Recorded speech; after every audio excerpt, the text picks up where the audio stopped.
नमस्कार, कैसे हैं आप लोग। स्वागत है आपका हमारे YouTube चैनल पर। बिहार और झारखंड के दिन भर की 10 बड़ी खबरों के साथ हाजिर हूं मैं संदले सिंह। खबरों की शुरुआत करें उससे पहले आपसे अनुरोध करते हैं कि यदि आपने हमारे चैनल को सब्सक्राइब नहीं किया है तो आज ही सब्सक्राइब करें, और ताकि बिहार और झारखंड की ताजा तरीन और राजनीति से जुड़ी हर अपडेट आपको हर दिन मिलती रहे। तो चलिए करते हैं खबरों की शुरुआत। खबरों की शुरुआत आज बिहार के रोहतास से करते हैं, जहां करगहर अंचलाधिकारी के आवास पर तैनात हाउस गार्ड सुदर्शन पांडे की अचानक तबियत बिगड़ने से मौत हो गई।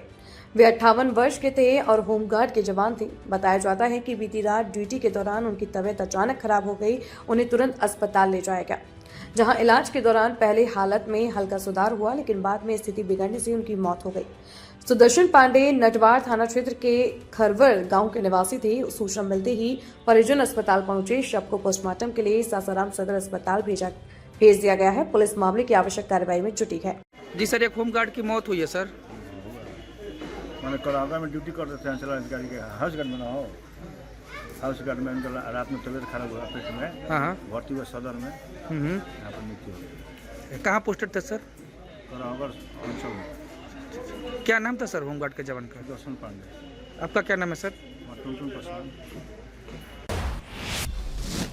इधर बिहार के उप मुख्यमंत्री सम्राट चौधरी रविवार को मुंगेर के तारापुर पहुंचे, जहां उन्होंने रामपुर नहर के पास बिहार केसरी श्री कृष्ण सिंह की प्रतिमा का अनावरण किया। इस मौके पर बड़ी संख्या में कार्यकर्ता मौजूद रहे। उप मुख्यमंत्री ने कहा कि श्री कृष्ण सिंह महान स्वतंत्रता सेनानी थे। उन्होंने मुंगेर में उद्योग, सिंचाई और सड़क विकास को लेकर कई घोषणाएं की हैं। 2027 तक हनुमान डैम तक पानी पहुंचाने और क्षेत्र को औद्योगिक हब बनाने की बात कही है। नौजवान साथियों, ये हमारे लिए ऐतिहासिक दिन है। ये हमारे जो गौरवशाली इतिहास, जिसने इस देश को आजादी कराने में अपना योगदान दिया, एक स्वतंत्रता सेनानी के मूर्ति के अनावरण के मौके पर हमको आने का मौका मिला, जिसने भारत की आजादी के लिए इस देश में काला पानी तक सजा सहने का काम किया। भारत छोड़ो आंदोलन में बापू के साथ सहयोगी बनकर काम किया। मुंगेर जिला परिषद के अध्यक्ष के तौर पर काम किया। 3 बार आजादी के पहले विधायक के तौर पर और प्रधानमंत्री के तौर पर काम किया, और आजादी के बाद इसी तारापुर के दूसरे हिस्से खड़गपुर में विधायक बनकर काम किया। राष्ट्रीय मतदाता दिवस पर औरंगाबाद जिला प्रशासन ने सम्मान समारोह का आयोजन किया। कार्यक्रम में डीएम अभिलाषा शर्मा मौजूद रहीं।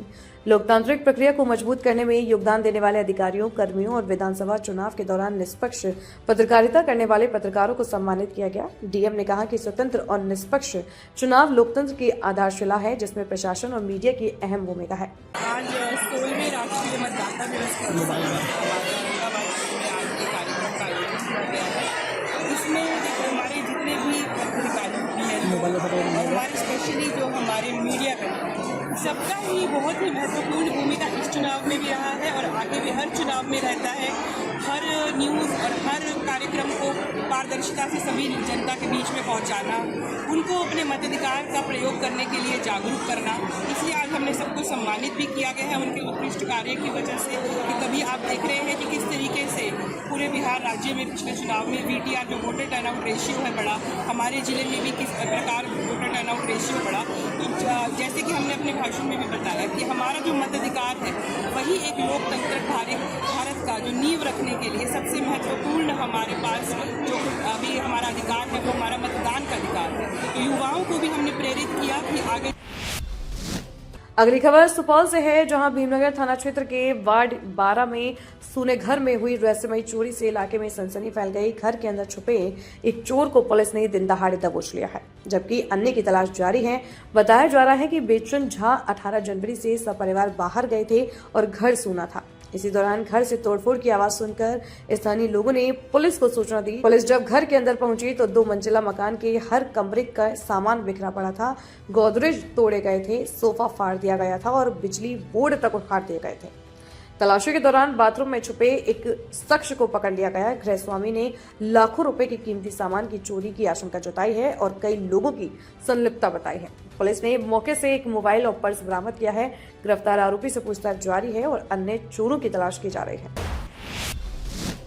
बड़ी खबर मुजफ्फरपुर के बोचहा थाना की है, जहां क्षेत्र में हथियारबंद अपराधियों ने एक टाइल्स दुकान में लूटपाट की घटना को अंजाम दिया। घटना का सीसीटीवी फुटेज सामने आया है, जो सोशल मीडिया पर वायरल हो रहा है। बताया जा रहा है कि शुक्रवार देर शाम 2 बाइक पर सवार 4 अपराधी सरफुद्दीनपुर चौक स्थित एक टाइल्स दुकान पर पहुंचे। अपराधियों ने गन पॉइंट पर दुकान के स्टाफ को कब्जे में लेकर करीब 15,000 रुपए लूट लिए। दुकानदार असद गालिब के आवेदन पर पुलिस ने मामला दर्ज कर लिया है और अपराधियों की तलाश में छापेमारी कर रही है। घटना का सीसीटीवी फुटेज अब सोशल मीडिया पर वायरल हो रहा है। हालांकि इस वायरल वीडियो की पुष्टि हम नहीं करते हैं। अगली खबर का रुख करें उससे पहले हमारे प्रमोशनल वीडियो को जरूर देखिए। आपसे एक छोटी सी गुजारिश है कि अगर आपने अभी तक हमारे चैनल को सब्सक्राइब नहीं किया है तो बिना देर किए आज ही सब्सक्राइब करें और पाएं बिहार की हर बड़ी खबर बस एक क्लिक पर। बिहार झारखंड की हर बड़ी खबर अब आपकी जेब में। क्या आप बिहार और झारखंड की खबरों से पीछे रह जाते हैं? इंडिया न्यूज वायरल के साथ जुड़े और पाए सबसे तेज अपडेट्स, चाहे वो राजनीति हो, वायरल वीडियो हो या आपके शहर की ताजा घटना। सब्सक्राइब क्यों करें? सबसे तेज ब्रेकिंग न्यूज अलर्ट्स के लिए, वायरल और ट्रेंडिंग वीडियो सबसे पहले, सच्ची और सटीक रिपोर्टिंग। देर ना करें, आज ही सब्सक्राइब बटन दबाएं और अपडेटेड रहें। ब्रेक के बाद अब झारखंड की खबरों का रुख करते हैं। खबर जमशेदपुर से है, जहां झारखंड की डीजीपी तदाशा मिश्रा रविवार को जमशेदपुर पहुंची और शहर की विधि व्यवस्था का भौतिक निरीक्षण किया। इस दौरान उन्होंने 14 दिनों से लापता व्यवसायी पुत्र कैरव गांधी के अपहरण स्थल का भी जायजा लिया है और अधिकारियों से जांच की प्रगति की जानकारी ली। इसके बाद डीजीपी ने एसएसपी आवास पर वरीय पुलिस अधिकारियों के साथ बैठक कर जांच, तकनीकी साक्ष्य और आगे की रणनीति पर चर्चा की है। एसएसपी पीयूष पांडे ने बताया कि डीजीपी ने संगठित अपराध और नशे के खिलाफ सख्त कार्रवाई के निर्देश दिए हैं। कैरव गांधी मामले में भी आवश्यक दिशा निर्देश दिए गए हैं। नहीं, ये उस किडनैपिंग के लिए नहीं है। नए साल में डीजीपी मैडम का डिफरेंट जिले में कल मैम चाईबासा गई थी, आज यहाँ पर आई है। नशे के कारोबार और दूसरे जो कारोबार है उस पर भी मैडम ने काफ़ी समीक्षा की। हमारे कई ऑफिसर्स जो इंस्पेक्टर थाना प्रभारी और डीएसपी से भी मैम ने चर्चा की कि हम किस तरीके से जमशेदपुर को और सुरक्षा और जो साइबर क्राइम है, नशे का जो क्राइम है और जो प्रॉपर्टी रिलेटेड ऑफेंस हो रहे हैं उसमें कितना सुरक्षित करें। उसमें इस किडनैपिंग की भी चर्चा हुई, तो मैडम ने निर्देश दिए कि इसमें जल्द से जल्द हम अपराध की सकुशल बरामदगी करें।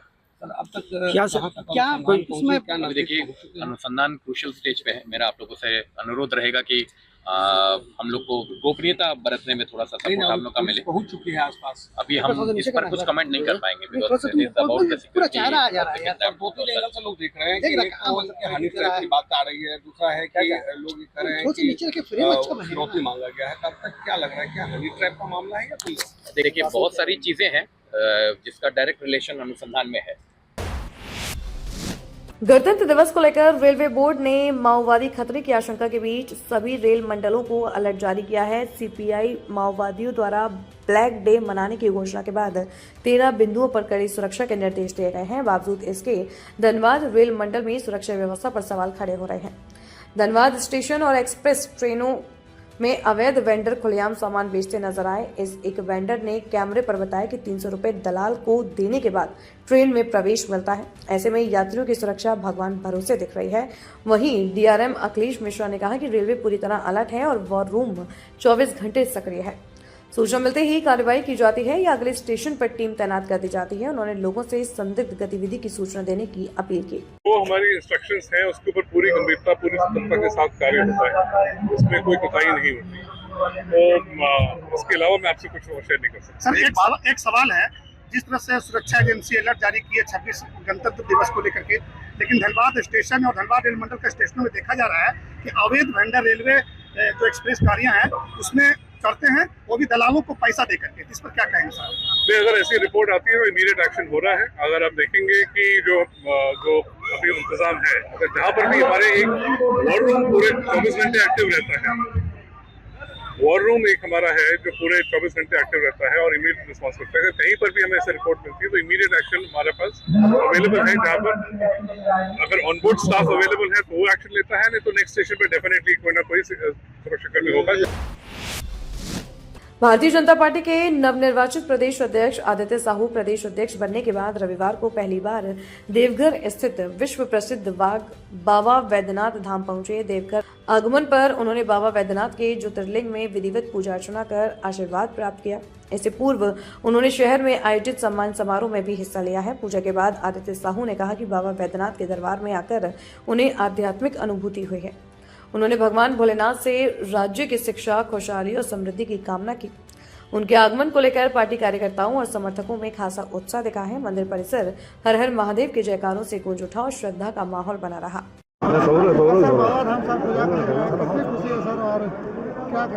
बाबा के दरबार में आकर के कोई नाखुश हो ही नहीं सकता है।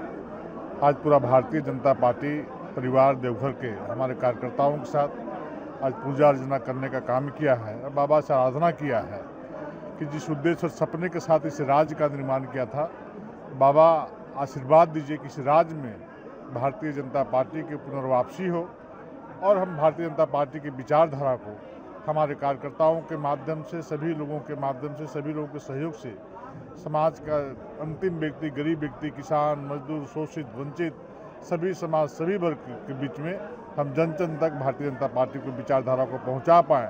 और भारतीय जनता पार्टी को लगातार बाबा के दरबार से आशीर्वाद मिलते आया है और बाबा से फिर प्रार्थना की है कि बाबा हम सभी को आशीर्वाद दो, भारतीय जनता पार्टी को आशीर्वाद दीजिए ताकि पुनर्वापसी इस राज्य में सरकार बने और फिर तीव्र गति के साथ इस राज्य में विकास की किरण पहुँचे और विकास की धारा जन जन तक।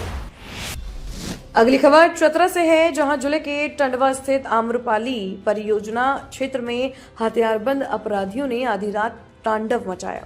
कोल खनन कार्य में लगी एनसीसी कंपनी के एक वोल्वो वाहन में आगजनी कर दी गई है, जिससे करोड़ों रुपए का वाहन जलकर खाक हो गया।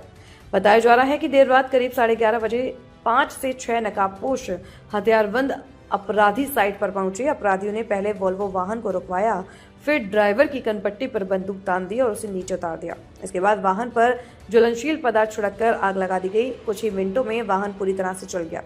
सूचना मिलते ही थाना प्रभारी अनिल ओराव दलवल के साथ मौके पर पहुंचे। फायर ब्रिगेड को बुलाया गया, लेकिन तब तक वाहन जल चुका था। पुलिस ने इलाके में सुरक्षा बढ़ा दी है और अपराधियों की तलाश में छापेमारी शुरू कर दी है। गौरतलब है कि एक सप्ताह पूर्व जेजेएमपी उग्रवादी संगठन द्वारा कंपनी को पोस्टर जारी कर चेतावनी दी गई थी। घटना के बाद पूरे कोयलांचल क्षेत्र में दहशत का माहौल है। सरायकेला थाना क्षेत्र के पठानमारा के पास रविवार दोपहर करीब 2 बजे एक मालवाहक ऑटो में आग लग गई। चालक समय रहते वाहन से बाहर निकल गया, जिससे उसकी जान बच गई। जानकारी के अनुसार बवन सिंह जमशेदपुर के एमजीएम अस्पताल के पास रहते हैं और अपने ऑटो में पेंट और टारपीन के गैलन लेकर चाईबासा डिलीवरी के लिए जा रहे थे। पठानमारा के पास अचानक ऑटो में आग लग गई, जो टारपीन के कारण तेजी से विकराल रूप ले लिया। ऑटो और उसमें रखा लाखों का सामान पूरी तरह जलकर खाक हो गया। स्थानीय लोगों ने तुरंत पुलिस को सूचना दी। सरायकेला थाना प्रभारी विनय कुमार अपने दलबल के साथ मौके पर पहुंचे और अग्निशमन विभाग को बुलाया। दमकल कर्मियों और पुलिस ने बालू गिट्टी की मदद से आग पर काबू पाया है। पुलिस और अग्निशमन विभाग आग लगने के कारणों की जांच में जुटी है। तो साथियों, आज के लिए बस इतना ही। कल फिर हाजिर होंगे बिहार और झारखंड के 10 बड़ी खबरों के साथ। मुझे दीजिए इजाजत। ताजा तरीन और राजनीति से जुड़ी खबरों के लिए आज ही हमारे चैनल को सब्सक्राइब करें और बेल आइकन दबाना ना भूलें, ताकि हर अपडेट्स आपको एक क्लिक पर मिलता रहे। और हाँ, कमेंट बॉक्स में अपनी प्रतिक्रिया जरूर दें, ताकि आपकी रुचि के अनुसार हम खबरों का चयन कर सकें। यदि आप भी हमारी टीम के साथ जुड़ना चाहते हैं तो नीचे दिए जा रहे संपर्क सूत्र पर आज ही संपर्क करें और बने हमारी टीम का हिस्सा।